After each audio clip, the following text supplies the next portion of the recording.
Welcome to chapter 9 straight lines. सबसे पहले syllabus को देखते हैं एज पर एनसीईआरटी। 4 टॉपिक है। पहला टॉपिक है introduction of the straight line. Straight line होती क्या है, टेक्निकल डेफिनेशन क्या है, कुछ फॉर्मूलाज, सब कुछ जानेंगे। फिर जाएंगे 9.2 पर स्लोप ऑफ अ लाइन। बहुत ही इंपॉर्टेंट टॉपिक है, फंडामेंटल टॉपिक है for the higher maths also. फिर है 9.3 various forms of equation of a line, बहुत ही इंपॉर्टेंट है फॉर कैलकुलस। 9.4 है distance of a point from a line. ठीक है, इसी के साथ आपका चैप्टर हो जाएगा समाप्त। चलिए अब सबसे पहले स्ट्रेट लाइन का टेक्निकल डेफिनेशन समझते हैं। कोई भी कर्व को हम स्ट्रेट लाइन तब कहेंगे जब डिस्टेंस बिटवीन एनी 2 पॉइंट, जैसे ये कर्व पर कोई भी 2 पॉइंट बना लो और उसके बीच का डिस्टेंस अगर शॉर्टेस्ट डिस्टेंस है, हमेशा एनी 2 पॉइंट्स अगर शॉर्टेस्ट डिस्टेंस है तो उस कर्व को हम स्ट्रेट लाइन कहेंगे। नहीं तो कुछ स्टूडेंट्स देख करके तो कह ही सकते हैं सर सीधी रेखा बनी है स्ट्रेट लाइन, अगर ऐसी भी बनी है सीधी रेखा ही तो है स्ट्रेट लाइन, और अगर ऐसे बनाया है तो सर ये तो कर्व है तो स्ट्रेट लाइन नहीं होगा। ये बेसिक डेफिनेशन सबको आता है, पर टेक्निकल डेफिनेशन क्या है, that distance between any 2 points, अगर वो डिस्टेंस आपका शॉर्टेस्ट डिस्टेंस हमेशा आता है तो वो कर्व एक स्ट्रेट लाइन है।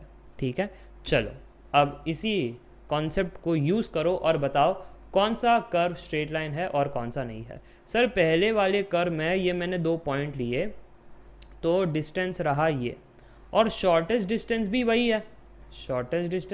है, ठीक है। So distance between any 2 point is actually shortest distance here, तो हम क्या कहेंगे, ये है एक स्ट्रेट लाइन।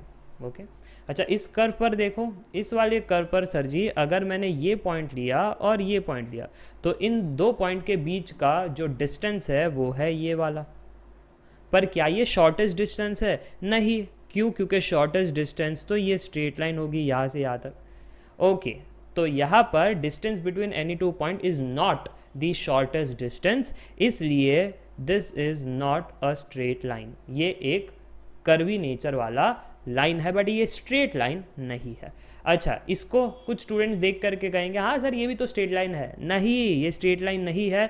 ध्यान से देखो, यहाँ पर अगर आप देखोगे तो हाँ, distance between any 2 point is the shortest distance, ये आप कहोगे। पर अगर मैं ये पॉइंट लेता हूँ और ये वाला पॉइंट लेता हूँ तो एक्चुअल डिस्टेंस तो ये वाला होगा, पर क्या ये शॉर्टेस्ट डिस्टेंस है? नहीं, क्योंकि शॉर्टेस्ट डिस्टेंस क्या होगा, ये जो हाइपोटेन्यूस है वही होता है शॉर्टेस्ट डिस्टेंस, ये होगा। इसलिए distance between any 2 point is not equal to shortest distance here, तो हम क्या कहेंगे, this is not a straight line, this is a curve. देखा कैसे ट्रैप हो जाता है, इसलिए टेक्निकल डेफिनेशंस इंपॉर्टेंट है। क्लियर हो गया? चलिए अब कुछ फॉर्मूलाज पर आते हैं जो आपको कॉम्पिटिटिव एग्जाम्स में हेल्प करेंगे। सबसे पहला formula, distance between any 2 points on a line अगर आपको निकालना हो तो पहले पॉइंट का कोऑर्डिनेट देख लो। पहले पॉइंट का कोऑर्डिनेट अगर x1 y1 है, दूसरे का x2 y2 है, तो डिस्टेंस का फॉर्मूला है square root x2 minus x1 the whole square plus y2 minus y1 the whole square. Basically square root difference of x coordinate का square plus difference of y coordinate का square. चलो example के तौर पे ये वाले मेरे कोऑर्डिनेट्स है, तो इसका डिस्टेंस कितना निकल करके आएगा बताइए। सर जी जैसे आपने फॉर्मूला बताया है, अगर उस फॉर्मूला के हिसाब से जाए तो ये जो पी क्यू डिस्टेंस है, या फिर आप क्यू पी भी कैलकुलेट कर सकते हो, ये दोनों सेम ही है, क्योंकि डिस्टेंस कैसा है, स्केलर, वेक्टर थोड़ी ना है कि अगर यहाँ से नापूँ, इधर से स्टार्ट करके इधर को नापूँ, या फिर इधर से स्टार्ट करके इधर को नापूँ, डिस्टेंस तो वही रहेगा ना, डिस्टेंस थोड़ी ना चेंज होगा। तो डिस्टेंस एक स्केलर है, उसमें डायरेक्शन से अफेक्ट या इन्फ्लुएंस नहीं होता है।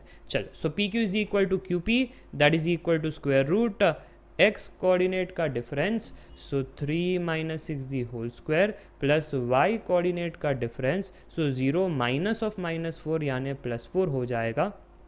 कितना आ गया, square root 3 square plus 4 square यानी 9 प्लस 16 यानी ये है 25 यानी 5 आ जाएगा। ठीक है, डिस्टेंस हमेशा पॉजिटिव होती है, इस चीज़ का भी ध्यान रखना है।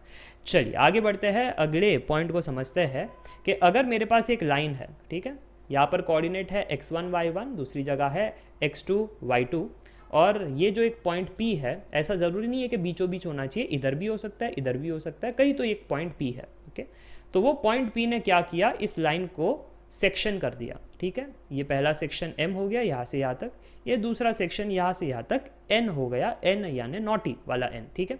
अच्छा, अब अगर आपसे कोई ये पूछे find the coordinate p dividing the line segment joining the points x1 y1 x2 y2 internally, बड़ा इंपॉर्टेंट है ये p पॉइंट ने कैसे सेक्शन किया है उस लाइन को internally in the ratio m:n, तो उस केस में x, y का जो कोऑर्डिनेट होगा that would be criss cross technique, m into x2 plus n into x1 divide by m1 plus m2, ठीक है। ये आपका x का वैल्यू आ गया, y का वैल्यू भी ऐसी क्रिस क्रॉस टेक्निक से निकालेंगे कि m इंटू y2 क्योंकि y का कोऑर्डिनेट है plus n into y1 divide by m plus n, ठीक है, इजी। तो इसको क्या कहते हैं, इंटरनल सेक्शन फॉर्मूला। इस पर भी डायरेक्ट सवाल आ जाते हैं, इसके पीछे प्रूफ है बट प्रूफ जानने की ज़रूरत नहीं है, कॉम्पिटिटिव एग्जाम में सीधा फॉर्मूला आपको हेल्प कर देता है। अच्छा, यहाँ पर बताना अगर इस प्रकार से है मेरा पॉइंट P जिसने इस लाइन को सेक्शन किया है 1:3 में, कोऑर्डिनेट स्टार्ट और एंड के ये है, तो बताना कि x, y कितना होगा। Sir x, y is equal to, आपने टेक्निक दिया है criss cross, 1 into -3 plus 3 into 1 divide by m plus n यानी 1 प्लस 3। y के लिए भी ऐसी Chris cross, 1 into 9 plus 3 into -3 divide by m plus n यानी 1 प्लस 3। समझ में आ रही है बात, बहुत ही सरल सा है। तो यहाँ पर देखो -3 प्लस 3 0 हो गया, 9 माइनस 9 0 हो गया, तो कोऑर्डिनेट था ओरिजिन 0,0। चलिए आगे बढ़ते हैं, अगले सवाल को देखते हैं, अगला टॉपिक को देखते हैं जो है इंटरनल का भाई एक्सटर्नल सेक्शन फॉर्मूला। अब हुआ क्या है, ये मेरी लाइन थी पर इस लाइन को अब कैसे P पॉइंट ने सेक्शन किया है बाहर से। मान लो कि एक और कोऑर्डिनेट है यहाँ पर हमारा P है, ठीक है, इधर P है, तो ये वाला डिस्टेंस भी हुआ ना अब। तो इस P पॉइंट ने ऐसे सेक्शन करके रखा है इस लाइन को, जैसे आप डायग्राम में देख सकते हो। लाइन की स्टार्ट कोऑर्डिनेट है x1 y1, एंड कोऑर्डिनेट है x2 y2। P पॉइंट हमारा यहाँ पर है, कहाँ पर है, बाहर है यहाँ पर, ठीक है। इसने सेक्शन कैसे किया इस लाइन को कि यहाँ से यहाँ तक m है और डॉटेड लाइन जो है वो हमारी n है, ठीक है, ऐसे सेक्शन किया है। तो उस केस में P की कोऑर्डिनेट क्या होगी, सो यहाँ पर आप देख सकते हो the coordinate of a point dividing the line segment joining the points x1 y1 x2 y2 externally, ठीक है, externally in the ratio m:n are what. So x, y that is equal to, ये जो formula में आपने plus लिखा था उसी formula में बस माइनस लिखना है, formula ready. Criss cross technique, बस फॉर्मूला में माइनस आ जाना चाहिए। अगर बात क्लियर हो गई तो आप बताना इस वाले एग्जाम्पल में आंसर क्या होगा। सर बड़ा सिंपल है, हमको निकालना है ये x, y, इसने एक्सटर्नल सेक्शन किया है, सो एक्सटर्नल सेक्शन फॉर्मूला का इस्तेमाल करेंगे। ये हमारी m है, ये हमारी n है, सो m इंटू x2, सो 4 इंटू 7 माइनस लगाया जाएगा एक्सटर्नल में, n into x1, so 3 into 4 divide by m minus n, ठीक है, ये चीज़। अभी y की बारी, सो 4 into -1 minus 3 into 5, 3 into 5 divide by m minus n, ठीक है। तो ये कितना आ रहा है, 28 माइनस 12, सो 28 माइनस 12 16, और यहाँ पर -4 माइनस 15, नीचे तो 1 ही है, सो -19, ठीक है, ये चीज़ हो गई। तो ये हमारा फाइनल आंसर है x, y के कोऑर्डिनेट्स है, इजी। चलिए आगे बढ़ते हैं, अगले कॉन्सेप्ट को देखते हैं।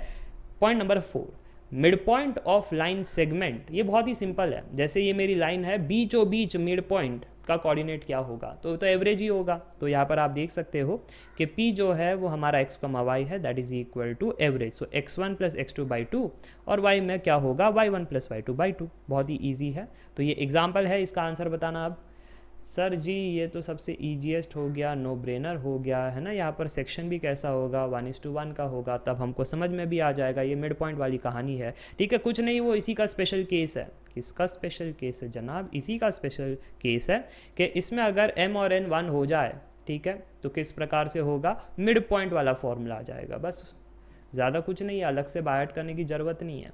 चल अब यहाँ पर P जो हमारा है वो है x, y that is equal to x1 plus x2 divide by 2 y1 plus y2 divide by 2। तो यहाँ पर आ रहा है 2/2 1, 4/2 यानी 2, डन एंड डस्टेड। तो ये था आपका 9.1 इंट्रोडक्शन, जहाँ पर हमने स्ट्रेट लाइन की डेफिनेशन समझी और स्ट्रेट लाइन से रिलेटेड कुछ फॉर्मूलाज है वो हमने देखे। अगले लेक्चर में हम देखेंगे स्लोप के बारे में। आज के लिए बस इतना ही। Thank you for watching this video.